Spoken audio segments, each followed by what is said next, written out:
Broken Road Homestead. I'm Sarah. And I'm James.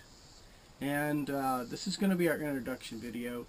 So what we're going to do is we're going to do some Q&A. What we did was we polled a few people on Facebook and didn't get a whole lot of returns and interest in what we were looking for. So we tried again, and this time we got answers from our questions, actually, from children and from adults on things that they would like to know about what we're doing here at the homestead.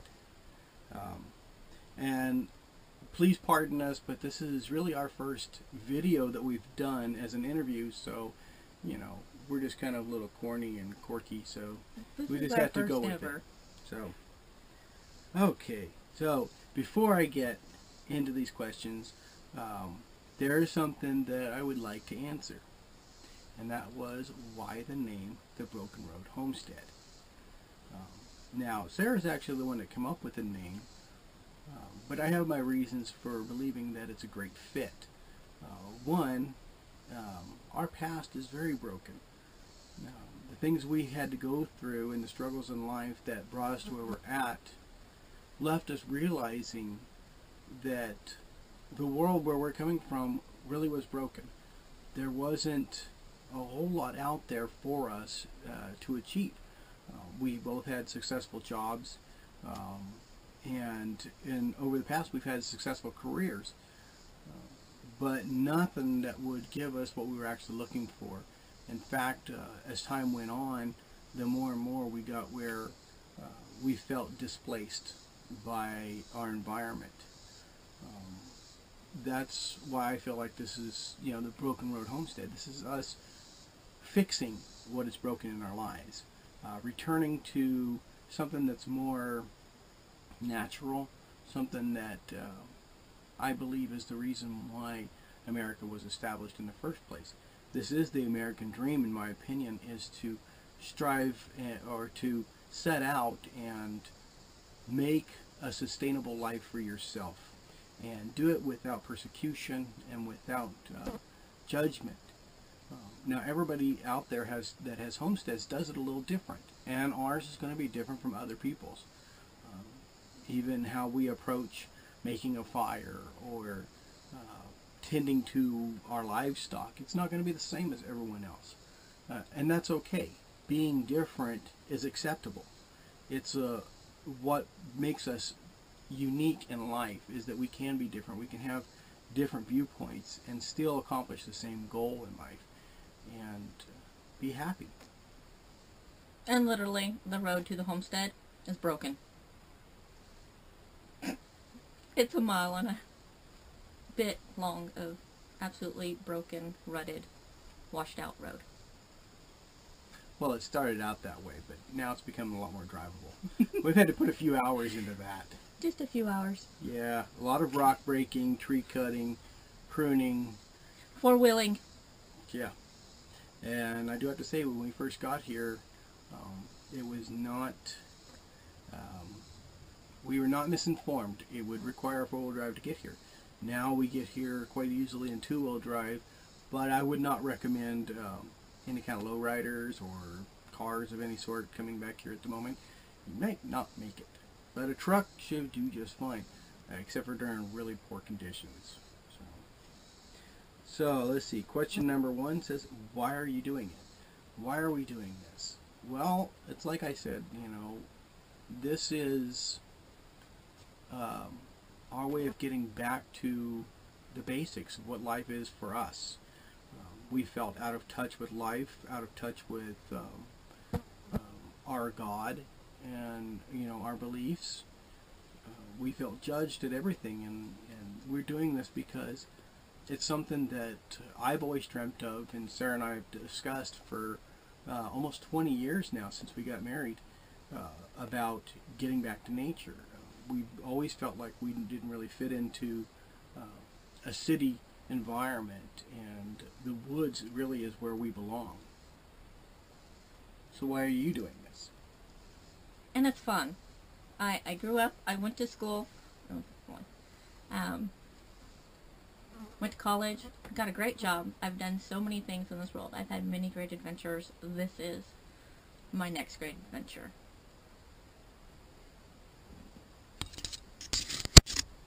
Okay, number 2. What does self-sustaining mean? Well, again, to each different individual, it means something different. But in my opinion, self-sustaining is being able to grow or raise the things that you need to make life livable, to have a appropriate amount of food, and then hopefully with the excess to turn around and sell it on the open market somewhere, or trade it for the things that we don't or we cannot provide for ourselves here. I mean, there are things that we wouldn't mind taking care of. I mean, having fuel for our vehicles, or fuel for our generator, or other things. I mean, clothing, or even our electronics, for those that we do have. There are things that we definitely going to have to pick up over time. And currently, we're not at a point where we're self-sustaining, but that's what our goal is, so that we can survive by the things that we provide for on our land. Yeah. Okay, fine. A question for you. Are you going to compost? Yes, we are going to compost. Our plan is to compost everything organic and eventually compost everything organic. What do you do with your garbage? We are currently producing maybe one bag, a grocery bag of garbage a week. In the future, we will be reducing the amount of things we have to bring in from the outside world, so plastics and goods that are canned in tins that we buy from the grocery store. We'll be going to canning our own, so instead of throwing away my jars, I'll be washing them. And what we can burn, we burn. So, are you going to try and go waste-free? I am going to try and go 90% waste-free. Yeah, it's difficult because of in the economy, or in the I guess the environment that we live in now. It's really difficult to get things that are waste-free. Some things you can get, like some of our produce, our meats, and things like that. Not so difficult, but anymore you buy anything prepackaged. Even clothing comes with something that's wasteful on it, and hopefully we can decrease that. Let's see. Do you need money, and how do you get money? Well, let's see. Yes, we do need money currently. Well, what we've done is we spent the last year working long hours. I mean, probably more excessive than necessary. I think I was working close to almost 80 hours a week, and Sarah was working almost 50 hours a week. That was to pay for our living and to put away for what we needed here, so we could buy the land and start purchasing the materials necessary to build the things around here. Now, eventually that money's going to dry up, and probably sooner than later. What we do to offset that is Sarah. I'm still working. Yes, she's still working. I have a wonderful employer, and I'm still working. And I spend most of my time here. So I still put in quite a few hours here at the homestead, probably working about 12 hours a day, 6 days a week. And it's just the trade-off that we have. In the hopes that in another couple of years this will be more sustainable. So we'll have an income coming from our property enough that she'll no longer need to be working outside of the property. Let's see. Do you have a big garden? No. Not yet. But that's one of the things that is slated to be accomplished over this next winter. We're going to start building our raised beds, which I think that when we get to that project, you're going to see some unique approaches, and some of it's not so unique, some of it's already being rehashed from other people, but we have our own twist on it to make these things available. We would like to get to up to an acre of our property for gardening. That's really difficult with two of us, but we're hoping. And all the rocks. Yes. There's a lot of rocks. Yeah, we have a lot of ground to alter. The raised beds that we're building will hopefully accommodate most of that, and we won't have to worry about it. However, it's still a lot of trees to clear, and we have to make sure that we have water available to feed the plants. We have plenty of sunlight, so that's not an issue. We have insects galore, butterflies, you name it, so bees, pollination's not a problem. But the reason why we want to have that side of a garden is that is part of where income in the future will come from, is hopefully distributed between some of our livestock that we're planning on getting here shortly, some of it, but the garden, and then hopefully a small orchard. So. Okay, Sarah, are there bears? Yes, there are black bears in the state of Arkansas. I have yet to see anything on our property bigger than an armadillo that crawled across my foot. Do you have to make special accommodations to keep animals out of your garbage? Yes, we do. Unfortunately, we are not always successful at this moment, so there's garbage pickup. Trial and error. And to go a step further, we have black bears here. We also have coyotes, bobcats, mountain lions, snakes, armadillos, like you said, possums, raccoons, lots of deer, because we're in the middle of a huge foraging area for deer. We hear them and see them quite often. We're hoping to take advantage of that this year. So, let's see. Do we have power? We do have rudimentary power. We are still living in our travel trailer, and we run our lights off of our deep cycle battery. We also have a generator outside that we power up so that we can use our power tools for building and other things that we need it for. And no, Jake, we do not have a bicycle to generate power, although that is a good idea. Keep them coming. Yeah, and on that note, we will be also installing a solar panel system, and when we come to that project of putting that together and building it, we're going to make sure we take and video that also. So hopefully our experimentation will help you along in your endeavors. Our wind generator that I've been designing for years is going to be built this year, which is a big project of mine. I'm hoping to take care of it during the winter, while the cooler weather makes it a little more difficult to work on the land. So hopefully we'll see that come to fruition this year also. It's been a long time coming, and who knows, perhaps that it'll be a success and we'll be able to make a living off of that also.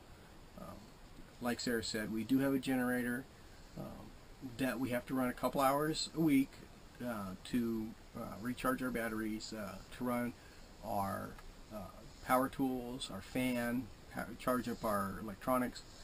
So for the moment, we're pretty well taken care of, and what it comes out to, I think currently at the current rate, we spend about $20 a month on fuel for our generator. So that's a pretty good distance from what we used to be spending on electricity. So, are you scared? Are we scared? I'm not afraid of anything on the property. I know there's things out here that could be scary, but I'm not afraid of them. Yeah, I'd say for the most part not scared. Don't care for spiders. Never have. There are plenty. Black widows. Sarah found a nice garden spider today. I got photos of it. It was pretty good size. It was probably about 2 inch. Yeah, it was more like a 2.5 inch leg span on it. It was pretty good size though. It was a very nice specimen for the spider, but they're fairly harmless towards humans. Black widows, however, are not harmless towards humans, and we have seen several of those hiding under rocks. along with scorpions and snakes. We found milk snakes and some other garden snakes. Nothing venomous yet. But, you know, being scared, not really.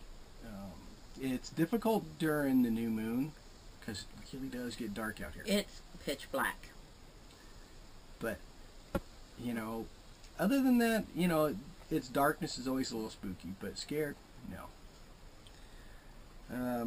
What about new shoes and new clothes? Good thing I sew.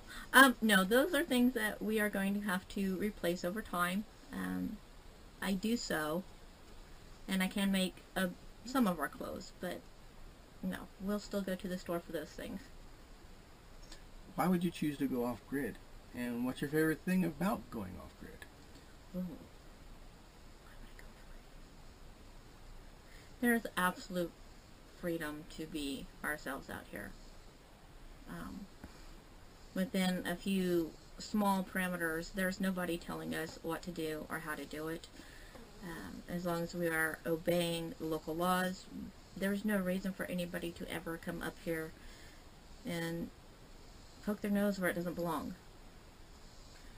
Yeah, it's freedom, independence.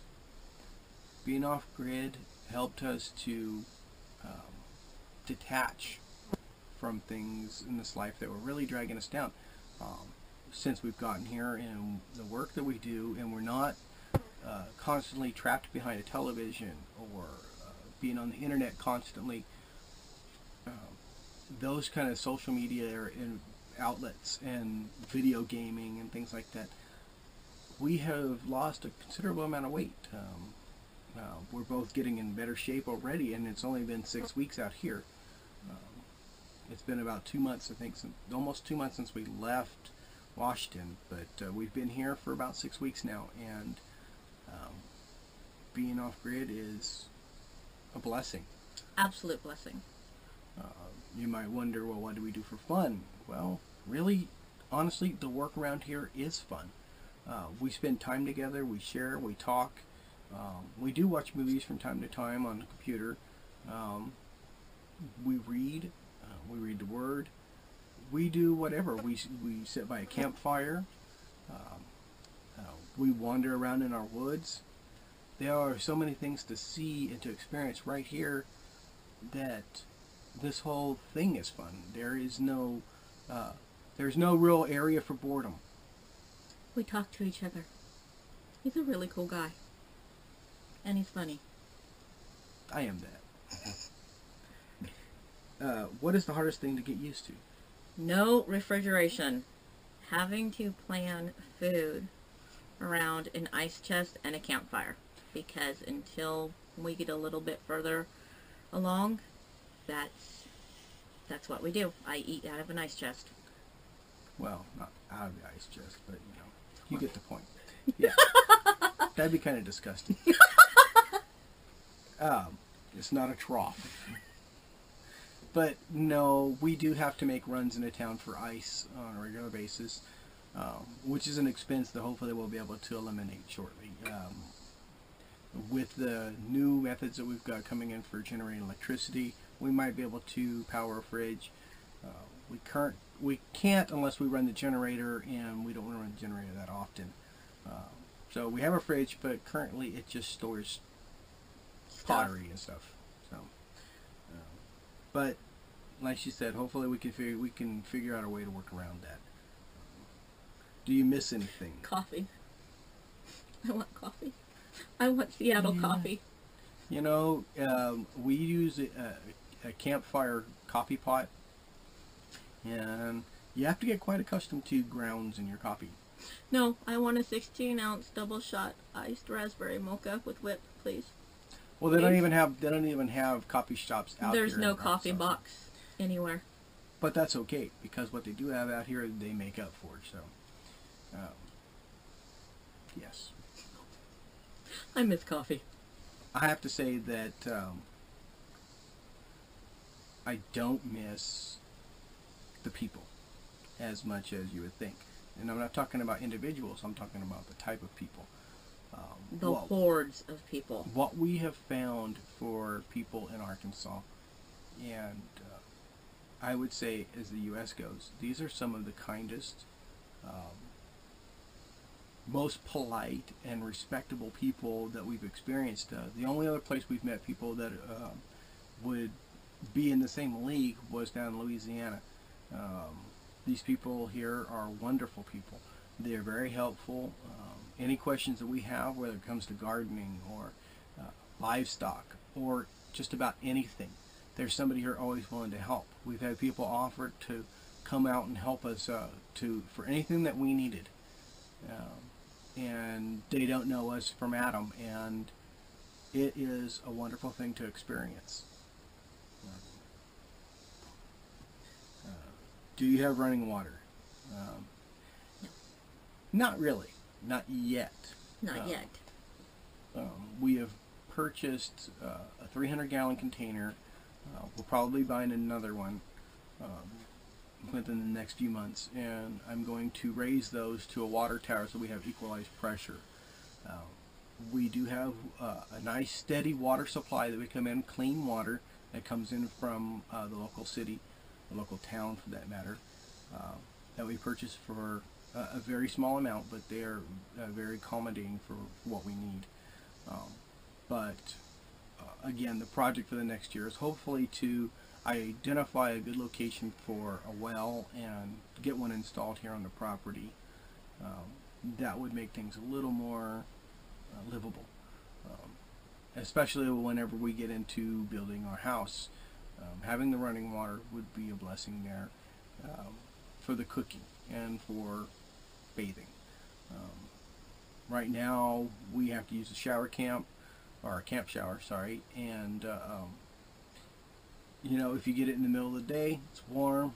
If you take one in the evening, you're going to take a cold shower. That's pretty much just the way it is. With the temperatures we've been having, a cold shower sometimes is very relaxing. But it would be nice to sit back and relax and soak, especially after a long day. We bought a tub for that. We're going to be installing a circulation system for that so we can keep the water clean. And that is going to be another interesting project, and I think you'll find it to be just as fun as we will. What we're looking to do is, I guess for all practical purposes, make a very mini swimming pool, because we're going to put in a pump and filter system from a swimming pool, and maybe we'll circulate it through some type of hot water heater, whether it be solar or powered by propane or by wood. We don't know yet, but it should be a nice little circulating system, and it's even possible we could put jets into it, make it like a little spa, but you know, we're going to play with that one. How did you make up the decision to up and go? We just did. Our daughter was getting married and moving out of our home, so at that point the only people that James and I were responsible for was each other. We didn't have to worry about making sure that anybody else was taken care of. That part of our life was done. So when Becca told us that she was getting married, that's when the decision was made. Okay, we're doing this, let's go. Yeah, because we decided finally that enough was enough. It's something that we have tried a couple other times in our life to make on a small scale, maybe having a garden or something along those paths. And so we have some experience with gardening, but every time that we tried to do it in the past, things fell through. Financially or other things, and this time we decided that this wasn't going to be about us anymore. This was going to be about something bigger than us. This isn't just our freedom. We wholeheartedly believe that the Lord gave us this land, and it's our job as stewards to tend to this land. And it's part of the reason why we're doing this is because we're not talking about just getting back to the basics of life. It's getting back to the basics of existence, of what our real purpose is. getting back to the basics of faith. Yeah, and we have a long road to go. Our broken road is still broken. Hopefully, it won't stay broken. You know, we have a lot of love for each other. We have a lot of love for everything we're about, and this is really a dream come true for us. This is everything that I've wanted out of this life. Hopefully it'll prepare us better for the next one. Yes. So, from Broken Road Homestead, we wish you well.